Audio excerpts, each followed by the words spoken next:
My goal in coming here is not to apologize for what I consider to be a triumph against terrorism of unprecedented consequence. My goal in coming here has been to talk about how do we manage this important relationship.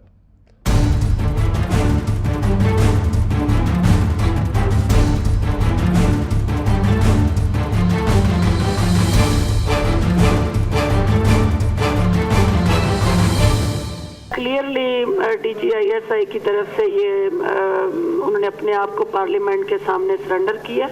Welcome back. آپ دیکھ رہے ہیں سیاست منائے. ہمارے ساتھ کو host ظفر ہلالی صاحب. تھینک یو ویری مچ سر. بلکہ تھینک یو کرنے کی ضرورت نہیں ہے کہ آئی ایم ناٹ یور کو ہوسٹ. ہلالی صاحب ہم نے اپنی سوشل پرابلمس کی بات کر دی.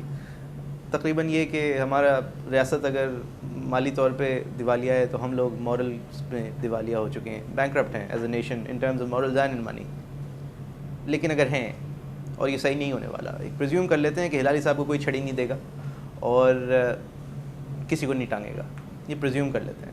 اور یہ بھی پریزیوم کر لیتے ہیں کہ آپ کی رائے جو ہے وہ ایک غصے کی وجہ سے ہے, یا پھر آپ نے بہت ساری چیزیں ٹرائی کر کے آپ دیکھ چکے ہیں اپنی ان سروس ٹو دس کنٹری اور آپ اس لیے یہ کہہ رہے ہیں. لیکن سر اگر نہیں ہونے والا یہ تو ہمیں ضرورت ہے نا ایڈ کی اور سپورٹ کی اور دوستی کی امریکہ سے یا اینی ادر پاور. دیکھیے ایک بڑی افسوس کی بات آج میں آپ نے پڑھا تھا. آپ نے ملن کا سٹیٹمنٹ پڑھا کل؟ ملن کا سٹیٹمنٹ, اس نے کہا کہ پاکستان میں خوشی سے میں کہہ سکتا ہوں کہ ان کے جو سربراہ ہیں فوج کے وہ میرے دوست ہیں. آئی کال ہم اے فرینڈ. اور انہوں نے مجھے پلیج کیا ہے کہ ہم حقانی طالبان کے خلاف ایکشن لیں گے. مگر ان کی جو گھڑی ہے اور ہماری جو گھڑی ہے وہ ملتی نہیں ہے. their clock is always a little different from ours. تو اس کا مطلب یہ کہنے کا ہے کہ اشارہ دے رہا ہے کہ وہ ایکشن لیں گے حقانی طالبان کے خلاف. نو آپ سے میں پوچھنا چاہتا ہوں, اس وقت آپ TTP کو نہیں برداشت کر سکتے.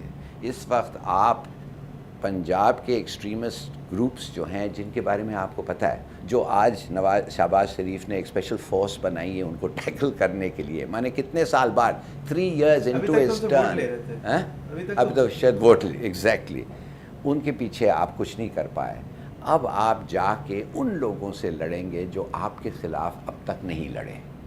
کیوں کو جگائیں گے ایک اور کو؟ کیوں کہ امریکن چاہتے ہیں کہ ان کے سولجرز پہ یہ لوگ اٹیک کرتے ہیں. تو اگر آپ نے یہ کام کر دیا اور ایک اور فرنٹ کھول دیا تو میں صرف یہ پوچھنا چاہتا ہوں کہ آپ پھر وہ جو کانفرنس ٹیبل ہوگا جس پہ آپ بہت بیٹھنا چاہتے ہیں, کس کا کانفرنس ٹیبل؟ طالبان کے ساتھ. لیوریج کیا ہے آپ کا؟ کس کے ساتھ آپ لیوریج ہوگا؟ حقانی طالبان کو آپ اٹیک کر رہے ہیں اور طالبان جو ادھر ہیں امریکنوں کے لیے آپ اٹیک کر رہے ہیں. تو پھر آپ کیا کر رہے ہیں اس ٹیبل پہ؟ وہ تو آپ پہلے سے وہ کہتے ہیں کہ تم دشمن ہو, تم ادھر کیا کر رہے ہو؟ ایک دشمن کافی ہے. چلو وہ دشمن کے پاس 130,000 فورسز ہیں, اس کے ساتھ ہم بات کر رہے ہیں, تم کون ہوتے ہو یہ کرنے؟ So what I am trying to say is کہ آپ کو پورا یہ اب کیوں یہ سب کر رہے ہیں؟ اس لیے کہ آپ کے پاس بہت سارے ٹوائز ہیں. میں نے ٹوائز دیٹس ناٹ رائٹ, بہت سارے ویپن سسٹم ہیں جو آپ کے پاس نہیں ہیں, جو آپ کے پاس ہونا چاہیے. تو آپ کے یو ہیو اے ڈیفیکلٹی, آپ خود خرید نہیں سکتے. اچھا اب آپ کو دیکھیے نارتھ کوریا مثال کے طور پہ, نارتھ کوریا کے پاس کیا ویپن سسٹم ہے؟ وہی ویپن سسٹم نہیں ہے, وہی سیکنڈ ہینڈ تھرڈ ہینڈ بیچا نہیں تھا. ان کو بتایا تھا کہ اگر میک یور سیلف اے بام. تو کہنے کی بات صرف یہ ہے اگر ان کو کبھی امریکہ چھوتے نہیں ہیں, ان کو کبھی امریکہ اٹیک نہیں, مفاد میں نہیں ہے نا سر. ان کی کونے کی دکان جو ہے وہ اتنی اچھی روڈ کے کونے پہ نہیں ہے. ہم دیکھیں نا سر, ایران, افغانستان, انڈیا, چائنا, پاکستان, پانی, مطلب نہیں. ایک اور وجہ ہے کہ سول اور پین مین جونگ جدھر ادھر بارڈر ہے ان کا, اس کا فاصلہ ہے 20 کلومیٹر. اور انہوں نے اناؤنس کیا ہے کہ 100,000 راکٹس جو ہیں ہمارے آر سینٹرڈ آن سول. آپ سے ادھر چو ہوگا تو ہم نے ایک لائٹ فیوز کر دینا ہے, اور ادھر 25,000 امریکن سولجرز بھی ہیں. تو کہنے کی بات یہ ہے the cost, it doesn't make sense the cost. 130,000 American soldiers Afghanistan میں. ہاں تو that they are, in a sense, they can be a hostage to you.